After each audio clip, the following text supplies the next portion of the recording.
मेरा बच्चा कब ठीक होगा? पेरेंट्स जब मेरे पास आते तो उनका पहला सवाल यही रहता है, डॉक्टर हम लोग लेट तो नहीं हो गए ट्रीटमेंट स्टार्ट करने के लिए? अभी होम्योपैथी नहीं स्टार्ट करते, अभी वेट करते, क्योंकि मेरे बच्चे को स्पीच डिले है। तो बाकी के घर के बच्चे जो भी चाचा मामा वगैरह सब लोग लेट बोले थे, तो मेरा बच्चा भी लेट बोलेगा। अगर आपके मन में भी पेरेंट्स ये सारे क्वेश्चंस हैं तो ये वीडियो एंड तक ज़रूर देखना, क्योंकि टाइमिंग ऑटिज्म और एडीएचडी में बहुत इंपॉर्टेंट रोल प्ले करता है। नमस्ते दोस्तों, मेरा नाम डॉक्टर माधुरी टेढ़ुरे है और मैं एक होम्योपैथी डॉक्टर हूँ। पिछले 18 सालों से मैं ऑटिज्म और एडीएचडी के बच्चों को ट्रीट करते आ रही हूँ और आज हम लोग बहुत इंपॉर्टेंट टॉपिक के ऊपर डिस्कस करेंगे। वो है early homeopathic intervention in autism and ADHD. क्या सच में ये टाइमिंग मैटर करता है?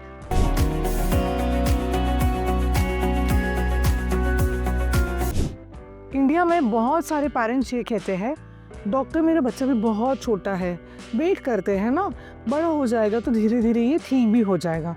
और कुछ पेरेंट्स ऐसे भी बोलते हैं कि डॉक्टर डायग्नोसिस मुझे लेट मिला, तो फिर अभी इतना लेट है तो फिर काम हो ही जाएगा ना, मतलब होगा कि नहीं होगा पता नहीं। तो सबसे पहले मुझे ये बताना है कि अगर आप ऑटिज्म और एडीएचडी के बच्चे के साथ अगर आप ये ऐसा समझते हो कि मेरे बच्चे को जो ये ऑटिज्म एडीएचडी हुआ, ये कम्प्लीटली मेरी गलती, हमारे पेरेंटिंग में कुछ तो फॉल्ट है, तो ये एक एब्सोल्युटली रॉन्ग कंसेप्शन पे हो, आप रॉन्ग समझ रहे हो, बहुत गलत समझ रहे हो आप। बट अगर पेरेंट्स अगर आप बच्चों के ऊपर जल्दी काम नहीं करते हो तो पेरेंट्स ये डेफिनेटली आपकी गलती है, बिकॉज अर्ली इंटरवेंशन का बहुत इम्पोर्टेंट रोल है। साइंटिफिक और क्लिनिकल एक्सपीरियंस दोनों ये कहते हैं कि जब छोटे रहते हैं तो उनके ब्रेन में ना प्लास्टिसिटी बहुत रहती है। मतलब क्या, जो भी हम चेंजेस करते हैं ना उसको बहुत रेडीली एक्सेप्ट करते रहते हैं। बच्चा जब छोटा रहता है तो उसके न्यूरल कनेक्शंस बहुत फ्लेक्सिबल होते हैं, बिहेवियरल पैटर्न्स डीपली फिक्स नहीं होते हैं, बॉडी रेस्पॉन्स बहुत ज़्यादा रिसेप्टिव होता है। इसी वजह से अर्ली होम्योपैथिक इंटरवेंशन बहुत अच्छे हद तक सपोर्ट देता है।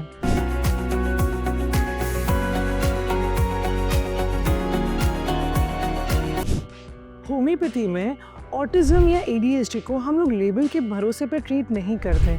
होम्योपैथी ये देखती है कि बच्चे का बिहेवियर कैसा है, बच्चा सेंसिटिव है कि नहीं है, बच्चा सोता कैसा है, बच्चे की भूख कैसी है, वो डर किस लिए रहा है, उसका एंगर पैटर्न क्या है, उसकी हाइपर एक्टिविटी का लेवल क्या है, उसकी जो डेवलपमेंट का है वो उसकी हिस्ट्री कैसी है, वो अपने माइलस्टोन्स कैसे अचीव कर रहा है। सो जब होम्योपैथी की बात होती है वो एक दिशा पे नहीं चलती है पेरेंट्स, वो 360 डिग्री को फॉलो करती है। मतलब बच्चे का social skills, academics, everything is been tackled in homeopathy. So जब इंटरवेंशन अर्ली होता है तो बच्चा इस होम्योपैथिक मेडिसिन को बहुत अच्छी तरह से रेस्पॉन्ड करता है।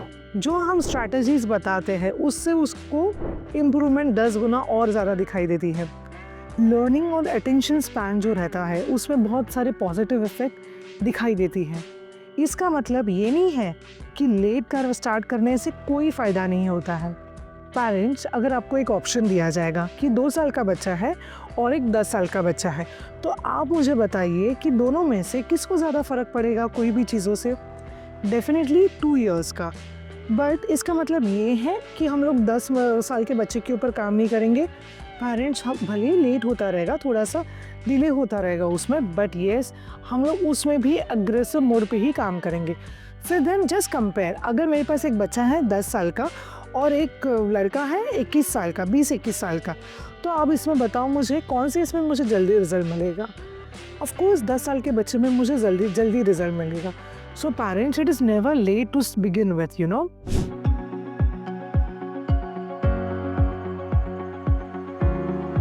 Late me simplify this for you. 2 से 5 साल का जो बच्चा रहता है वो एक बेस्ट विंडो देता है इंटरवेंशन के लिए। उसके बिहेवियर और अटेंशन स्पैन में हम लोग जैसे काम करते हैं हम लोग को बहुत अर्ली में चेंजेस दिखाई देते हैं। 6 से 10 साल का जो बच्चा रहता है उसमें बहुत हद तक चेंजेस पॉसिबल रहते हैं, बट पेरेंट्स को बहुत हद तक कंसिस्टेंसी और पेशेंस, धैर्यता से काम लेना पड़ता है। बच्चे जब 10 साल के हो जाते हैं तो उनमें भी इम्प्रूवमेंट होता है, बट टाइम के साथ थोड़ा सा वक्त और ज़्यादा लगता है उनको, और हमें बहुत होलिस्टिकली और बहुत कामली काम करना पड़ता है उनके साथ। सो होम्योपैथी में इट्स टू लेट ऐसा कुछ नहीं होता है, because earlier is easier.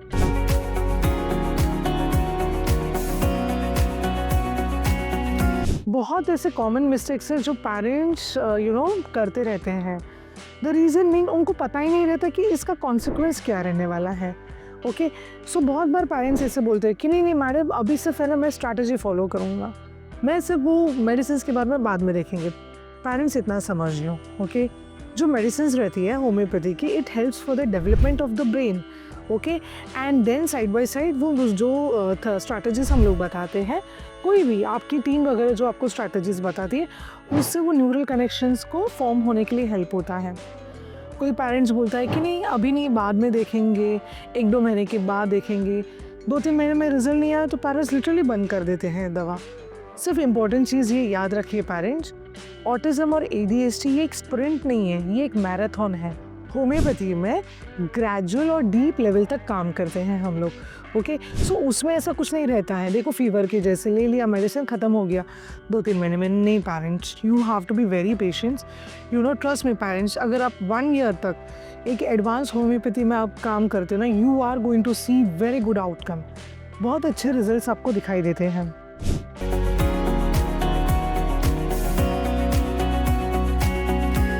Parents, जब कोई भी आप अर्ली होम्योपैथी इंटरवेंशन में काम करते हो, जहाँ पे एडवांस होम्योपैथी दिया जाता है बच्चे को, तो आप देखोगे कि आपके बच्चे का स्लीप साइकिल इम्प्रूव हो गया है।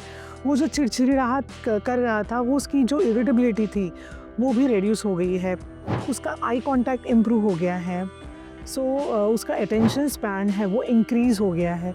उसकी मेल्टडाउन्स की जो फ्रीक्वेंसी है वो भी कम हो गई है।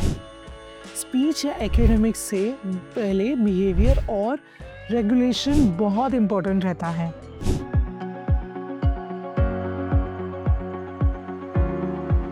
अगर आपके बच्चे को ऑटिज्म और ADHD का डायग्नोसिस मिला है तो वेट मत कीजिए, पैनिक भी मत कीजिए। राइट गाइडेंस और अर्ली सपोर्ट से आपके बच्चे के पोटेंशियल को अनलॉक कीजिए। अगर आपको ये वीडियो हेल्पफुल लगा रहेगा तो लाइक कीजिए, सेव कीजिए और किसी पेरेंट के साथ शेयर कीजिए। Subscribe for more honest guidance on homeopathy in autism and ADHD. Let's treat the root cause. Thank you.